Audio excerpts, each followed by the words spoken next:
berbeda, Ibu. Jadi dia memiliki nomor atom yang sama, tetapi ya, jadi sudah benar ya yang disampaikan sama Salsabila. Jadi memiliki nomor atom yang sama, tetapi nomor massanya berbeda. Misalkan kita punya hidrogen. Hidrogen itu di mana-mana pasti nomor atomnya satu.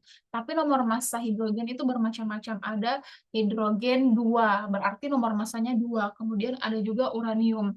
Nah, uranium ini nomor atomnya adalah 92. Jadi semua unsur yang memiliki nomor atom 92 sudah pasti uranium. Tetapi uranium memiliki macam-macam yang namanya apa tadi?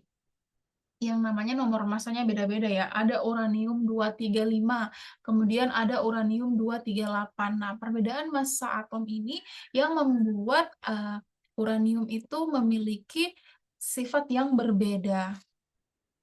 Nah, sekarang kita masuk ke tabel periodik karena kalian sudah tahu terkait nomor atom, massanya seperti apa, kemudian bagaimana cara menentukan nomor massa, menentukan proton, neutron, dan elektron. Sekarang kita masuk ke tabel periodik. Tabel periodik unsur ini sering didengar ya,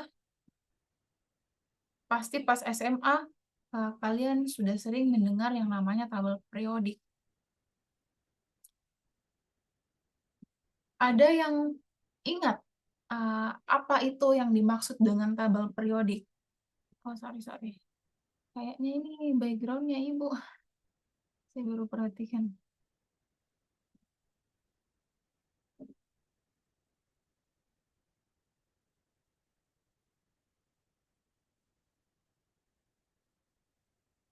Ada yang ingat apa itu tabel periodik?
Coba, kira-kira kalian pernah lihat nggak gambar ini? Periodic Table of Elements. Ada yang pernah lihat gambarnya sebelumnya pas SMA mungkin, atau pas buka-buka buku kimia?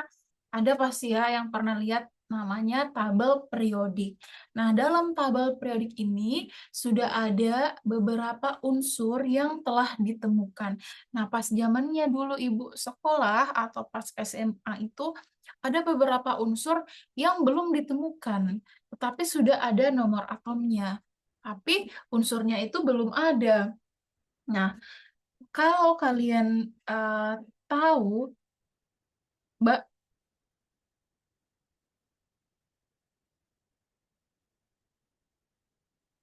jadi beberapa unsur itu memang belum ditemukan, tetapi para ilmuwan itu sudah tahu letaknya itu akan ada di mana, karena ini disusun berdasarkan apa? Jadi tabel periodik itu kemudian eh, Jadi tabel periodik itu disusun berdasarkan kenaikan nomor atomnya. Sehingga kalau kalian lihat ada beberapa mungkin seperti yang di golongan 3B ya. Ini unsurnya sebenarnya sudah belum diidentifikasi, tapi kita sudah tahu nanti akan ada uh, unsur yang bernomor atom 57 sampai 71 di letaknya di 3B. Kemudian begitu juga seterusnya. Nah, dulu pas Ibu masih sekolah, ada beberapa unsur yang belum ditemukan, seperti di golongan 3A. Kemudian ada juga di golongan 4A. Itu dulu belum belum ditemukan ya. Sekarang sekarang itu sudah lengkap dan sudah ditemukan. Nah, pas zamannya ibu itu di golongan 3A itu masih banyak ini yang bawah ini itu sepertinya baru ditemukan. Kemudian yang sini juga baru diidentifikasi. Nah, di bagian 8A juga baru diidentifikasi. Nah, dulu tuh semua cuma sampai sini. Nah, jadi ibu dulu pas hafal tabel periodik golongan 3A cuma golongan 3A ya cuma sampai talenium, kemudian dan seterusnya. Nah, sekarang sudah lengkap ya, sudah ada beberapa unsur yang telah ditemukan. Nah, kenapa bisa seperti itu? Kita tuh ilmuwan tuh sudah tahu kalau nomor atomnya itu akan di 113, kemudian 114, 115, 116. Cuma kita belum bisa mengidentifikasi unsur apa yang ada di nomor atom tersebut. Nah, kemudian jadi apa sih sebenarnya itu tabel periodik? Nah, definisi tabel periodik itu menurut Raymond Chang ya. Jadi saya ambil bukunya atau referensinya dari Raymond Chang. Kalian kalau mau beli bukunya juga boleh. Bukunya itu seperti ini. Bukan seperti ini, Kimia Dasar Jilid 1. Kalian boleh beli, kalian boleh baca. Nah, dalam buku Raymond Chang itu dia menyatakan bahwa tabel periodik adalah pengaturan unsur-unsur kimia yang disusun berdasarkan kenaikan atomnya. Nah, jadi disusunnya itu berdasarkan kenaikan atomnya, sehingga unsur-unsur dengan sifat kimia yang serupa berada dalam kolom vertikal yang sama. Nah, dalam buku teksnya, Chang menjelaskan bahwa tabel periodik memungkinkan kita untuk memahami hubungan antara sifat dan struktur elektron, serta memprediksi perilaku kimia dari unsur-unsur yang belum dipelajari secara mendetail. Nah, jadi Chang itu menyatakan bahwa tabel periodik itu disusun berdasarkan kenaikan nomor atomnya.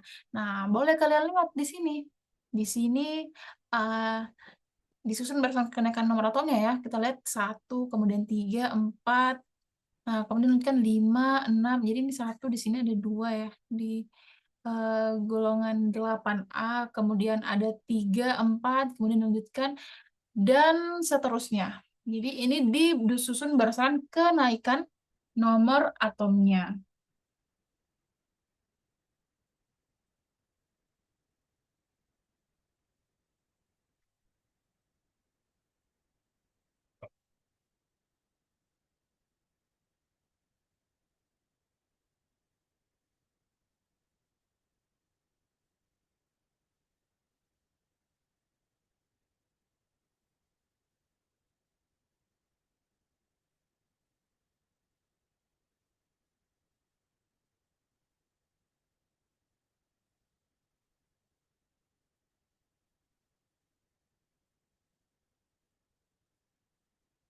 Nah, jadi apa tadi? Tabel periodik itu disusun berdasarkan kenaikan nomor atomnya. Nah, beberapa senyawa, beberapa unsur itu memiliki kemiripan satu sama lain. Nah, kemiripan inilah yang kemudian mendasari yang namanya perkembangan tabel periodik, karena adanya kemiripan satu unsur dengan unsur yang lainnya sehingga dikelompokkan menjadi satu. Nah, pengelompokannya ini dibagi atas dua. Ada yang namanya periode dan ada yang namanya golongan. Nah, golongan itu yang mana? Golongan itu yang vertikal ya. Kemudian eh, periode itu yang mana? Oh, sorry. Periode itu yang vertikal ya. Vertikal itu ke sini, vertikal. Kemudian golongan itu yang horizontal. Horizontal ke bawah ya. Horizontal itu ke bawah. Uh, jadi tabel periodik ini dibagi atas dua. Ada yang seperiode dan ada yang segolongan. Jadi kalau dia seperiode berarti di sini ya kita bisa lihat dari kenaikan nomor atomnya. Kemudian yang segolongan, bisa dilihat segolongan itu berarti dia disusun berdasarkan kemiripan sifatnya, sifat fisis dan sifat kimianya. Nah, jadi kalau lihat golongannya berapa, Bu? Nah, ini ada data keterangannya golongan 1A. Kemudian ada golongan 2A. Lalu dilanjutkan dengan golongan 3A, golongan 4A, 5A, kemudian golongan 6A, lalu kemudian golongan 7A, golongan 8A, lalu masuk golongan 1B. Setelah golongan 1B, kemudian golongan 2B. Setelah golongan 2B, di sini lagi golongan 3B. Kemudian golongan 4B, 5B, 6B, 7B, golongan 8B, kemudian ada golongan lantanida, dan golongan aktinida. Nah, seperti itu pembacaan daripada tabel periodik. Nah, ini yang dinamakan dengan segolongan. Jadi ada golongan 1, golongan 2, golongan 3. Nah, kalau dia seperiode, si periode itu yang lurus. Nah, yang ini dari kenaikan nomor atomnya. Jadi sudah bisa dibedakan ya, kalau segolongan itu seperti apa dan seperiode itu seperti apa. Jadi kalau seperiode itu berdasarkan kenaikan nomor atomnya. Kalau segolongan itu berdasarkan kemiripan sifat fisis dan sifat kimianya. Jadi ini tadi definisi daripada tabel periodik. Lalu, oke.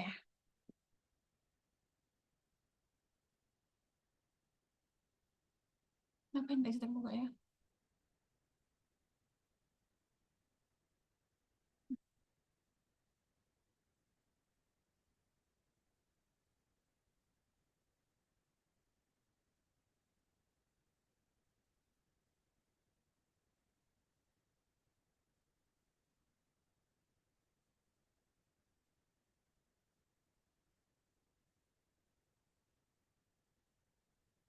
Nah, jadi ini tadi ini ya, penggolongannya. Nah, golongan itu yang ke bawah, yang horizontal, kemudian yang periode itu yang vertikal. Jadi vertikal artinya lurus ya. Kemudian yang golongan itu ke bawah, yang barisnya.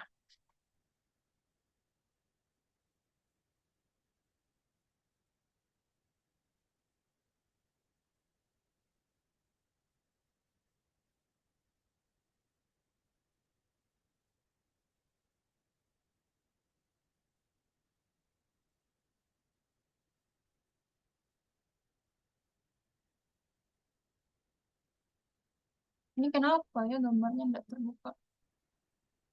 Oh ya, ada. Nah, kemudian bagaimana penggolongan tabel periodik? Nah, tadi kita sudah belajar tentang penggolongan tabel periodik berdasarkan periode dan golongan. Nah, kalau periode itu dia berdasarkan kenaikan nomor atomnya. Jadi kalian bisa lihat tadi ya, bagaimana kenaikan nomor atomnya. Ada dari 1, kemudian 2, kemudian 3, 4, 5. Nah, itu semua seperiode karena disusun berdasarkan kenaikan nomor atomnya. Nah, kalau dia segolongan, nah dia itu berdasarkan kemiripan sifat kimia dan fisikanya. Nah, kemudian sekarang dibagi lagi. Ada yang namanya alkali, kemudian ada alkali tanah, lalu ada yang transisi, ada yang metaloid, dan ada yang gas mulia. Jadi, selain daripada periode dan golongan, dia itu dibagi lagi. Jadi, tabel periodik itu, atau unsur-unsur dibagi lagi ke dalam ada yang namanya alkali, ada yang namanya alkali tanah, ada yang transisi, ada yang metaloid, ada yang gas mulia, dan ada yang namanya golongan lantanida dan aktanida. Jadi, lantanida dan aktanida tadi itu yang bagian bawah ya, yang bagian ini ya. Ini aktanida dan lantanida. Kemudian penggolongan unsur ya sebetulnya penggolongan unsur-unsurnya itu dia dibagi menjadi beberapa bagian lagi. Kemudian yang mana yang termasuk ke dalam golongan utama. Jadi golongan utama atau golongan 1A atau yang biasa kita sebut dengan namanya logam alkali. Nah, logam alkali itu contohnya ada Li, Na, K, Rb, Cs, Fr. Nah, ciri-cirinya itu sangat reaktif, bereaksi kuat dengan air membentuk basa alkali.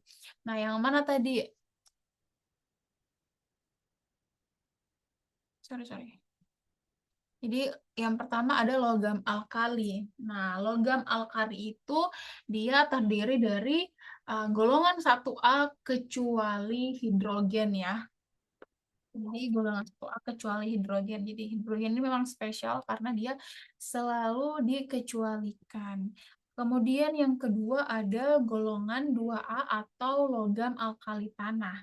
Nah, logam alkali tanah ini adalah golongan 2A. Jadi, kalau kalian mau hafal, bisa dihafalkan golongannya, kemudian, oh golongan 1A itu dia masuk alkali.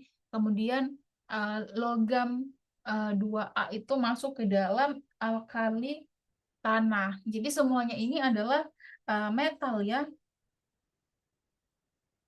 Jadi, semuanya ini adalah penghantar listrik yang baik atau biasa disebut dengan golongan metal.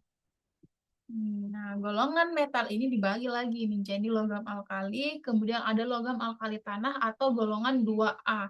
Terdiri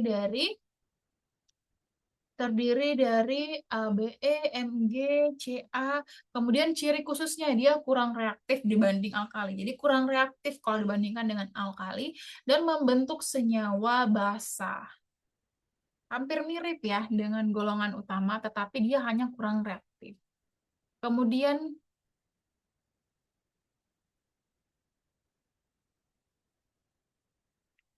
Kemudian yang ketiga ada golongan 3A atau aluminium group. Nah, juga golongan 3A ini terdiri dari ya 3A. Jadi umumnya adalah logam. Tetapi jadi umumnya itu adalah logam. Jadi dia termasuk ke dalam metal. Artinya kalau metal itu dia itu penghantar listrik yang baik. Tetapi boron ini termasuk ke dalam metaloid. Nah, metaloid itu artinya dia di tengah-tengah. Dia bukan penghantar listrik yang baik, tetapi bukan berarti juga tidak bisa menghantarkan listrik. Jadi dia golongannya di tengah-tengah, masuk ke dalam metaloid. Kemudian ada golongan 4A atau carbon group. Nah, jadi terdiri dari C, S, I, pokoknya lihat golongan 4A itu adalah karbon. Nah, ciri-cirinya apa? Memiliki berbagai sifat. Jadi dia termasuk ke dalam non-logam, metaloid, dan logam. Jadi dia beragam ya. Ada yang masuk ke dalam metaloid, ada. Jadi metaloid tadi di tengah-tengah ya, antara penghantar listrik yang baik dan juga, jadi dia menghantarkan listrik tapi kurang kuat, seperti itu kata-katanya. Jadi dia beragam, ada yang non-logam, kemudian ada yang logam, dan ada yang metaloid. Kemudian yang kelima ada nitrogen group. Nah, golongan 5A. Jadi ciri-cirinya dapat membentuk senyawa dengan berbagai bilangan oksidasi.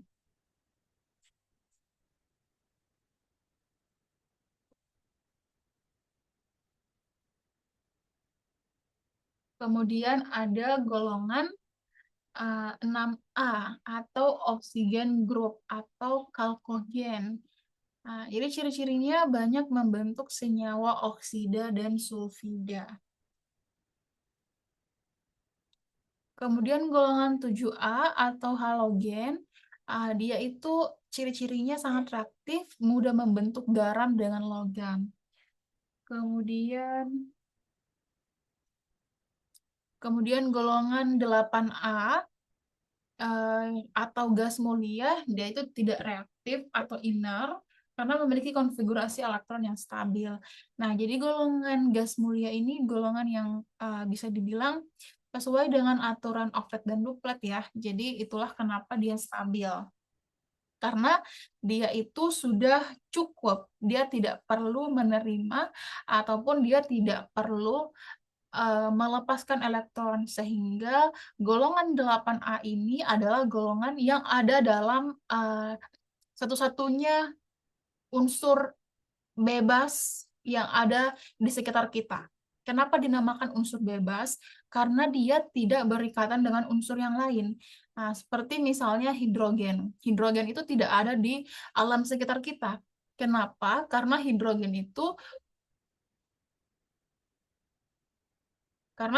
ini kurang kurang kurang stabil ya.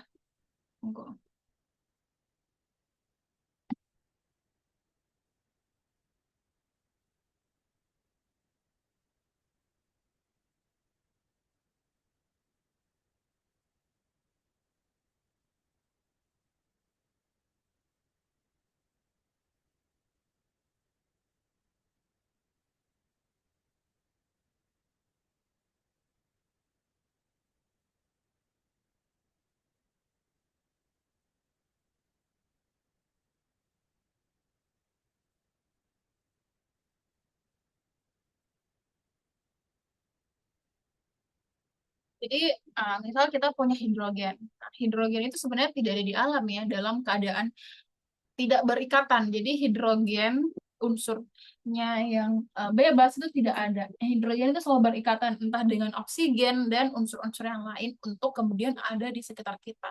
Nah, tetapi kalau gas mulia dia itu ada di sekitar kita dalam bentuk unsur yang bebas. Jadi dia tidak berikatan dengan unsur yang lain. Karena apa? Karena gas mulia ini sudah stabil dan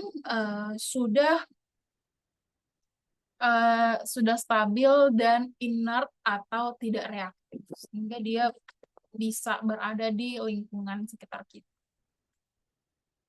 Nah, jadi unsur-unsur yang lain itu dibuat untuk mendekati yang namanya gas mulia, tetapi tidak ada yang benar-benar mendekati gas mulia.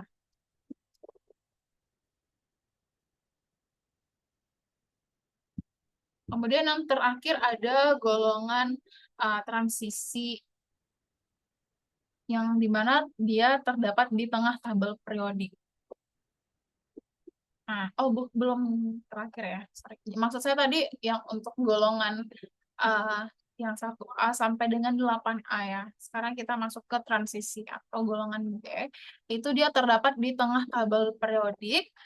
Nah, itu kalian bisa lihat di golongan 1 sampai golongan 8B. Jadi dia golongan 1 sampai di golongan 8B, dia semuanya adalah golongan transisi. Nah, kemudian di golongan transisi dia bersifat logam, dapat membentuk ion bermuatan ganda, banyak digunakan sebagai katalis dan bahan paduan. Kemudian yang terakhir, ya, jadi yang terakhir itu ada yang namanya golongan lantanida dan golongan aktinida. Golongan lantanida dan golongan aktinida itu yang mana? Jadi yang bagian bawah sini. Jadi bagian bawah sini termasuk ke dalam golongan lantanida dan golongan aktinida. Ini juga disusun berdasarkan kenaikan nomor atomnya. Nah, berdasarkan kenaikan nomor atomnya, kemudian berdasarkan kemiripan sifatnya.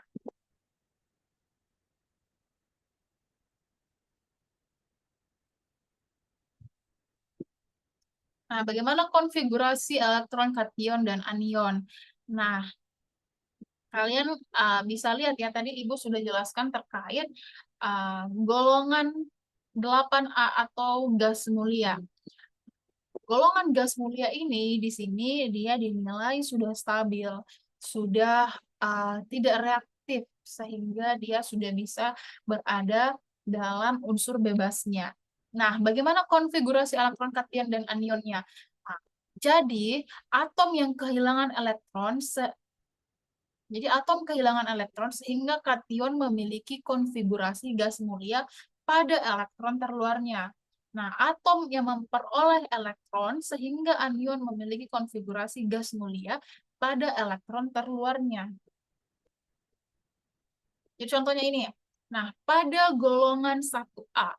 Pada golongan 1A itu dia adalah kation. Kation karena dia +1. Kenapa bisa +1? Nah, kalian bisa lihat bagaimana konfigurasi elektron pada golongan 1A. Contohnya adalah Li. Nah, nomor atomnya adalah 3.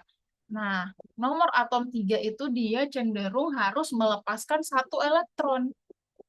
Jadi untuk mencapai kestabilan seperti gas mulia, sehingga dia itu harus melepaskan yang namanya 1 elektron. Nah, makanya itulah dia menyatakan di sini bahwa atom yang kehilangan elektron sehingga kation memiliki konfigurasi gas mulia pada elektron terluarnya. Jadi konfigurasi elektronnya itu adalah berada pada helium. Konfigurasi elektronnya helium atau 1s2. Sehingga litium ini untuk mencapai kestabilan dia itu harus melepaskan 1 elektronnya sehingga dia termasuk ke dalam kation. Nah, bagaimana untuk anionnya? Jadi anion di sini dikatakan bahwa atom memperoleh elektron sehingga anion memiliki konfigurasi gas mulia pada elektron terluarnya. Nah, jadi dia itu akan yang namanya membutuhkan 3 elektron lagi. Nah, kenapa kalau dia melepaskan dia plus, kemudian dia menerima dia minus? Nah, jadi ini hukumnya sama dalam kehidupan sehari-hari kita. Misalkan kita selalu memberi, kita punya uang, kita kasih ke orang, pasti kita akan memiliki pahala ya. Ketika kita memberikan orang, kita dapat pahala. Jadi kalau kita punya pahala, artinya kehidupan kita jadi banyak manfaatnya, bernilai plus. Nah, sama seperti elektron, ketika dia memberi, dia itu akan bernilai plus. Ketika dia menerima, dia akan bernilai minus. Jadi, minus di sini artinya adalah dia sebagai anion. Nah, ketika dia melepaskan, ketika dia menerima, dia itu sebagai anion, dan ketika dia melepaskan, dia itu sebagai kation. Nah, di sini dia bilang ya, atau memperoleh. Jadi, atom memperoleh elektron sehingga anion memiliki konfigurasi gas mulia pada elektron terluarnya. Yang mana konfigurasi gas mulia? Contohnya, contohnya, contohnya ini ada ya, Na.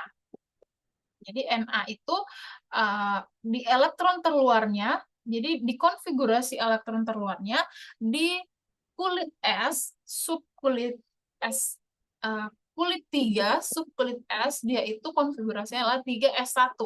Nah, 3s1 di sini artinya dia harus melepaskan 3s1 ini untuk membentuk konfigurasi dari gas mulia.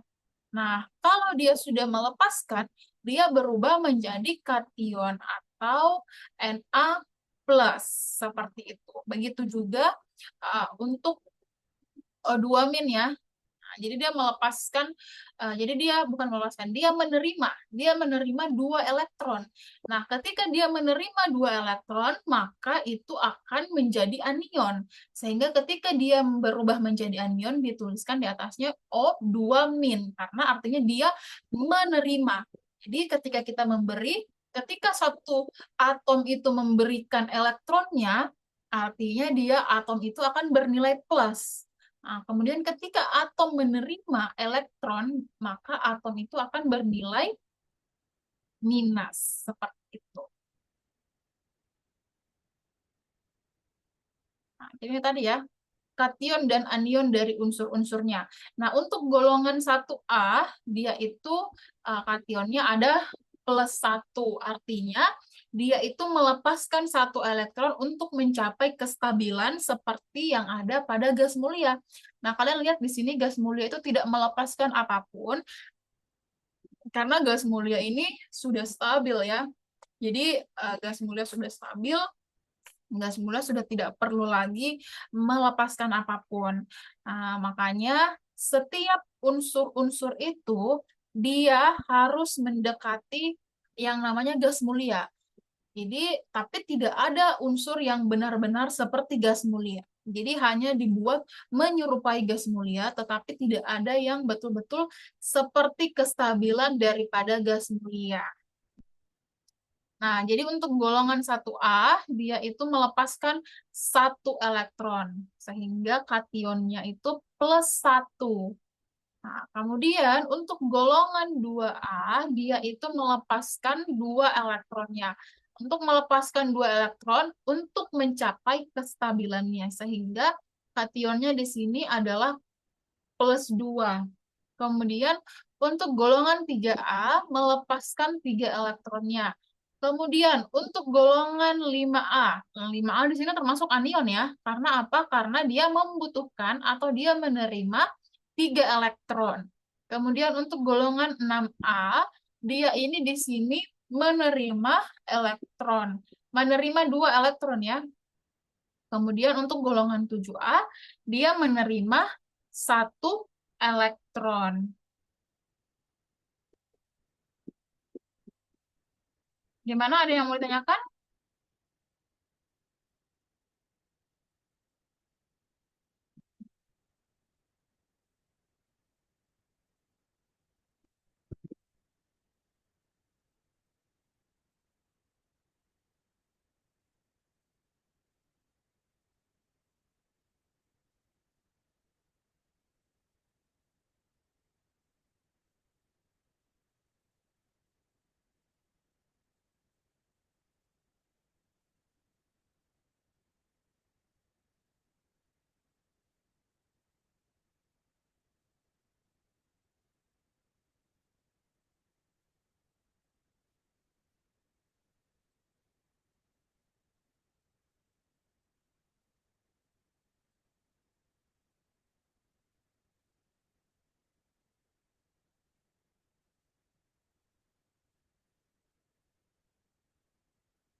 Ada yang mau ditanyakan?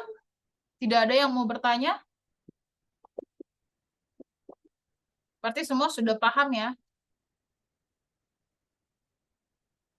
Oke, tidak ada yang mau bertanya terkait bagaimana bagaimana unsur 4A. Nah, di sini kan kita sudah jelas ya golongan 1A, bukan unsur ya golongan. Golongan 1A dia kation, kemudian golongan 2A dia kation, dia melepaskan 2, kemudian golongan 3B dia melepaskan 3. Nah, bagaimana dengan golongan 4A? Ada yang tahu bagaimana dengan golongan 4A? Tadi saya sempat singgung ya terkait golongan 4A ini karena lumayan unik di golongan karbon ini. Bagaimana kation dan anionnya?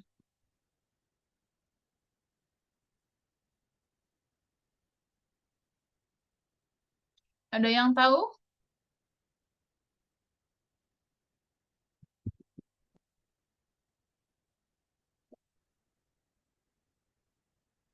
Ada yang tahu bagaimana dengan golongan 4A? Nah, jadi golongan 4A atau karbon tadi itu karbon group. Nah, dia ini cukup unik. Kenapa? Karena uh, satu golongan ini dia memiliki banyak apa ya? Terdiri dari beberapa unsur yang termasuk ke dalam logam dan non-logam tadi. Jadi dia itu bermacam-macam. Ada yang termasuk ke dalam logam, kemudian ada yang termasuk ke dalam non-logam, lalu ada yang termasuk ke dalam uh, metaloid. Nah, jadi karbon ini termasuk ke dalam non-logam. Kemudian ada uh, Nah, jadi ada timbal. Nah, timbal ini masuk ke dalam logam. Nah, kemudian ada silikon. Silikon ini termasuk ke dalam metaloid, sehingga dia itu bermacam-macam ya dalam satu golongan. Ada beberapa kation dan anionnya, sehingga tidak bisa disamaratakan seperti dengan golongan-golongan yang lainnya.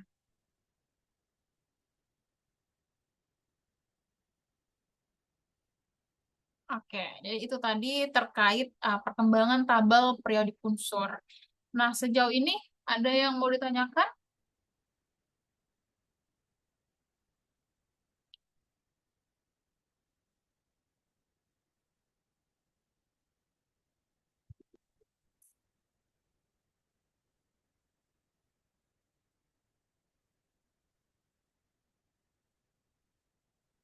Ada yang mau ditanyakan? Ada tugas kah? Tidak ada ya.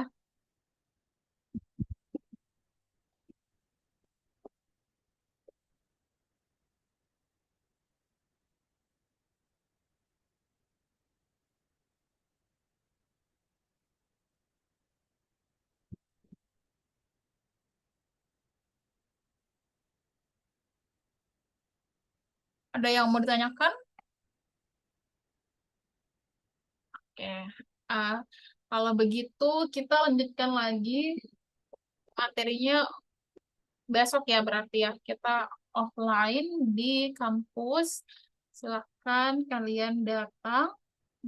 Besok kita akan bahas terkait molekul, ion, kemudian rumus kimia, lalu ada rumus empiris, ada rumus molekul, lalu ada rumus senyawa ionik. Nah, kita sepertinya sudah mau tes juga ya. eh Radiatul bisa kasih info ke siapa yang pegang pegang absen, diinformasikan sama yang pegang absen kalau tetap ditandatangani ya. Jadi ditandatangani berarti saya masih ada hutang satu lagi pertemuan. Nanti kita ganti lagi untuk online saja. Oke? Siap, Bu. Aman semua? Silahkan di open kamera dulu. Ibu mau screenshot untuk daftar hadirnya ya.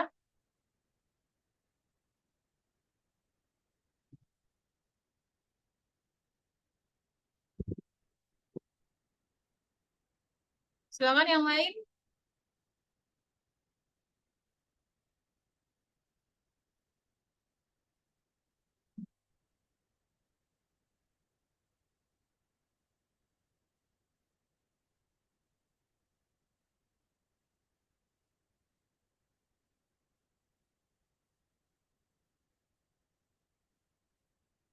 Ayo, siapa lagi? Silahkan open comment, nggak apa-apa. Sambil kerja, nggak apa-apa.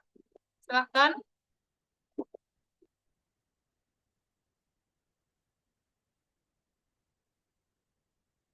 Cuma dua orang saja. Aduh, siapa itu lucunya, Ulfi? Oke, Ibu screenshot ya. Satu, dua, tiga. Coba, oke, Radiatul. Satu, dua, tiga. Terima kasih yang sudah bergabung. Kita lanjutkan lagi besok ya. Semuanya hadir ya di kampus. Saya tutup dengan ucapan wabillahi taufiq wal hidayah. Assalamualaikum warahmatullahi wabarakatuh. Sehat selalu. Waalaikumsalam. Waalaikumsalam. Sehat selalu ya semuanya. Ya, makasih. Bu, makasih Bu.